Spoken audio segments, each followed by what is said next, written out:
ত্রয়োদশ জাতীয় সংসদ নির্বাচনে পোস্টাল ব্যালট পাওয়ার পর ভোট দেওয়ার অপেক্ষায় আছেন প্রবাসী বাংলাদেশিরা। ফ্রান্স প্রবাসীরা ব্যালট পেপার পাওয়ার পর প্রবাস থেকে ভোট দেওয়ার প্রক্রিয়া নিয়ে সন্তুষ্টি জানিয়েছেন। প্যারিস থেকে আরও জানাচ্ছেন এম এ হাশেম। 5ই জানুয়ারি শেষ হয়েছে পোস্টাল ভোট বিডি অ্যাপে প্রবাসীদের ভোটার নিবন্ধন প্রক্রিয়া।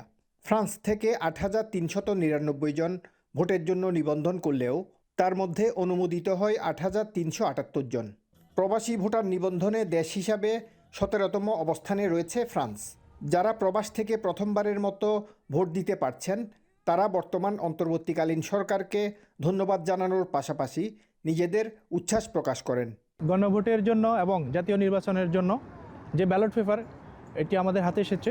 যারা দেশে যাওয়ার জন্য কোনো সুযোগ নেই, কিন্তু বাংলাদেশে না গিয়েও তারা প্রবাসী থেকেও তাদের ভোটাধিকার প্রয়োগ করতে পারবেন। এই সুযোগ বাস্তবায়ন করতে দেওয়ায় সরকারকে আমরা ধন্যবাদ জানাচ্ছি। ভোট দেওয়ার একটা সুযোগ আমরা পেয়েছি এবং আমার কাছে এটা মনে হয়েছে this is an very unbelievable and incredible step by the interim government and also election commission.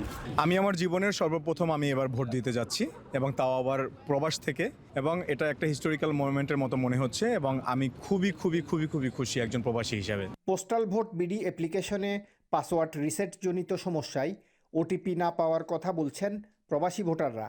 কিন্তু পাসওয়ার্ড রিসেটের ক্ষেত্রে কিন্তু এটা আসছে না, এই কোডটা কিন্তু আসছে না। যারা এদের দায়িত্বে আছেন তাদের একটু খুব গুরুত্ব সহকারে দেখা উচিত, যাতে সবাই এটা কোনো প্রবলেমে না পড়ে।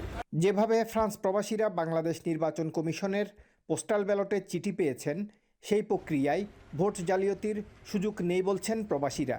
যে ব্যালটটা এনটিটিটা ওন করে উনি ছাড়া এই ব্যালট কেউ রিসিভ করতে পারছে না। ডাক অফিস থেকে ওনার আইডি দেখিয়ে ব্যালটটা রিসিভ করতে হয়। বাংলাদেশে যে একটা গুঞ্জন শোনা যাচ্ছে যে ব্যালট নিয়ে অনেক ধরনের দুর্নীতি হচ্ছে, এটা সম্পূর্ণ ভুল প্রমাণিত ইউরোপের জন্য। ফ্রান্সে যে পদ্ধতিতে প্রবাসীরা ব্যালট পেপার গ্রহণ করছেন সেটা হচ্ছে পোস্ট অফিস থেকে নিজের ব্যালটের চিঠি নিজেকেই রিসিভ করতে হয়। বলা যায় এটা খুবই সিকিউরড একটি ব্যবস্থা এবং এতে ভোটাররা সন্তুষ্টি প্রকাশ করছে।